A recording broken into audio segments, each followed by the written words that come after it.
こんにちは、ゆうかです。星の光の庭ラジオが始まります。この番組では星の流れを入り口にして日常の意識を深めながら人生をより自由に豊かにしていくチャンネルとなっています。はい、それではですね、今回は12月20日の新月、いて座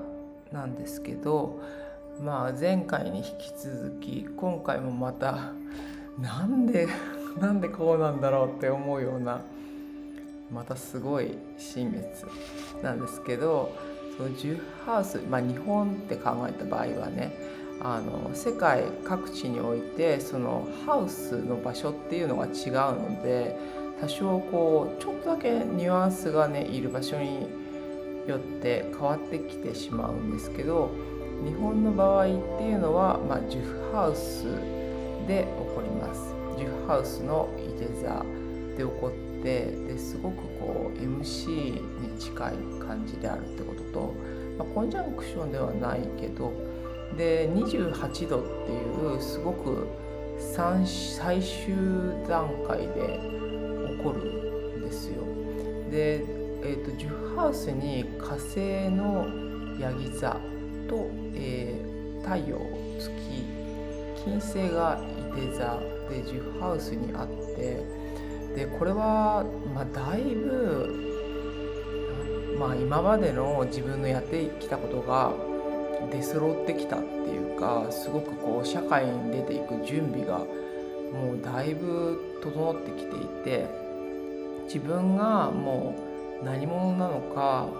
何をするべき人なのか、どういう立ち位置なのかっていうのが結構クリアになってきたっていうような状況の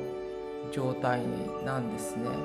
だからもう完全に今まで準備をしてきたっていう方にとっては、いよいよ始まるんだみたいな、なんかそういうゲートが今までずっと閉じてるように感じていたゲートが開き始めていくみたいな、そういうような、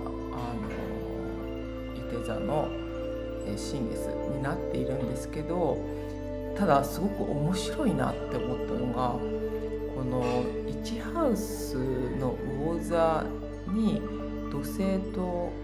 海王星があるんですね。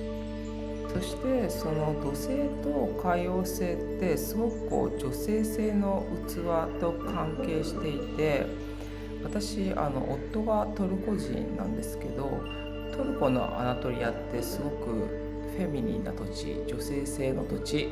また女神性の土地って言われていて、オリーブとかがたくさんあって、すごくフェミニンな感覚のする土地なんですよ。ただそのなんて言うんでしょう、そのスピリチュアルな場所っていうのかな、そういうところに結構軍事施設がわざとと思うんですけど、結構それを封印するような形でいわゆるパワースポットって呼ばれるような場所にはちょっと閉鎖されているような感じになっていて、で中に入れないみたいな感じの状況になってるんですよ。でそれって例えば地球で言ったらアースチャクラとか、そういうエネルギーのポイントに、なってると思うんですけど、そういう女性性っていうのが、封印されている、地球レベルでもね、そういうような、状況っていうのを、目の当たりにしてきたわけなんですね。でこの1ハウスっていうのがいよいよその女性性の封印が解かれていく時っていうふうにも読めるなって私思っていて、それでも女性性の封印が解ける時ってすごく恐れが出てくるんですよ。なんでかっていうと、女性性ってすごく直感的ですごく流れがあって早いんですよね。で私たちのイントゥイションっていうか、その感覚っていうのはすごい川のような速い流れでやってきて、でそれは恐れが人間がなくなるっていうことはなかなかねないと思うんですけど、ただその恐れを受け入れて立ってることができるっていうか、かで、そういう風にしていくと私たちのこう女神性っていうか、ある意味の人間離れしたような感覚っていうのがこう起き上がっていくんですよね。でそれがこう習得できた時に初めて今回のいて座、その28度自分の外の役割がこう顔を出してくるっていうのかな。それをやっていけるぞって思う。で結局さ、その自分のことを信じられるって、自分を信じなよっていうのって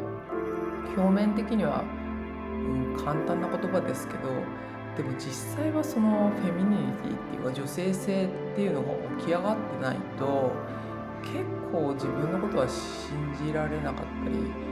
するんですよね。これは女性男性に限らず男性の中にも女性性はあって、その自分の中の女性性っていうのが立ち上がってないと自分の直感的なものだったり感覚的なものっていうのがなかなか信じられなかったりするんですよね。でそれを本当に信じて、その怖いんだけどそれの中に立ってもうやるんだっていう気持ちをこう整えていくと、本当にその社会と自分の本質っていう部分の橋がしっかりとかかって、そこにこう外に出ていくっていう準備が整ってくるような新月になっています。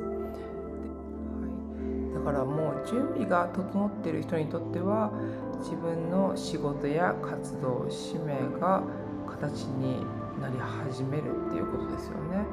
あと世界に出るっていうと大げさかもしれないけど、社会に出るとか人前に出る準備が整うとか、今までの経験が本当に全部余すとこなくがこう自分の役割として統合される。そしてまた自分の声を出すことが、表現することが本格的に始まるような新月になっています。ただ多分もしかしてそういうのもってさ、きっと 5% ぐらいの人なのかなって思うんですよ。多くの人はいやいや何を始めるかまだ全然わかんないし、自分の才能なんてわかんないし、もう全然怖くて動けないし、自信もないし、未来なんかもう全然見えませんみたいな方も全くいると思うんですね。でその場合っていうのは、先ほどの1ハウス、土星海王星ですよね。とにかく自分の小さな直感を信じる。で恐れが出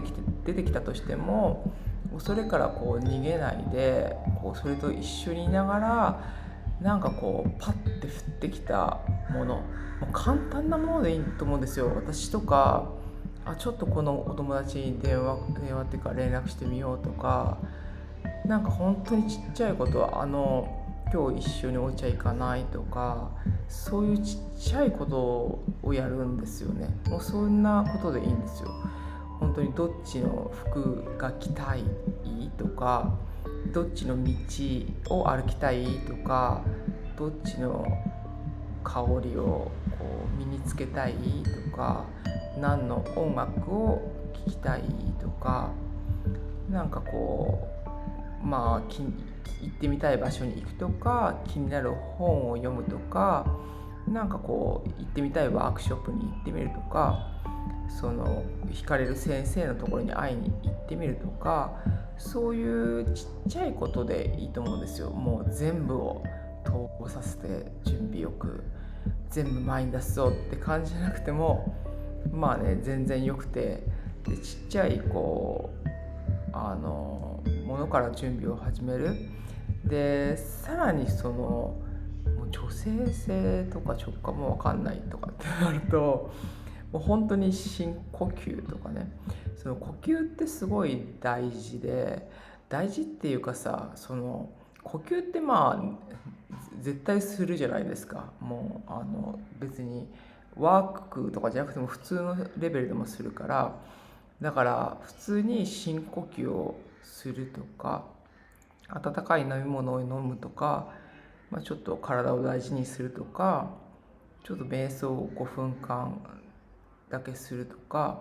もうそういうレベルでも全然いいと思うんですよね。それで徐々に整えていって、そのフェミニティっていうのをこう出して自分の直感をこう上げていって、そしてさらに自分が何をすべきかっていうのを考えていくっていう感じでも全然いいとは思うんですけど、こんなような新月であるっていうことなんですね。で、最近っていうか、ここ半年ぐらいかな、もう一つ私 YouTube のチャンネルがあって、それはチベット仏教のターラについて、女神ターラについて喋ってるものなんですけど、ちょうど今ターラの編集が1個終わったところで、それも同じちょっと、これは1月に発信されるやつで、湧き上がる知恵っていうターラなんですけど、これもすごい今日言った女神性とすごくリンクしているような、ターラの側面の話をしてるんですけど、もしよかったらそちらも見ていただきたいなと思います。思うんですけど、ありがとうございました。今回はですね、12月22日になんと冬至がねあるんですよね。冬至があるので、2日後ぐらいにも冬至の配信をさせていただきます。冬至は3ヶ月間ぐらいも影響があるって言われているような大きな節目の段階となっていまして、またちょっと違うニュアンスのことが言えたらいいかなと思っています。では今日もありがとうございました。ゆうかでした。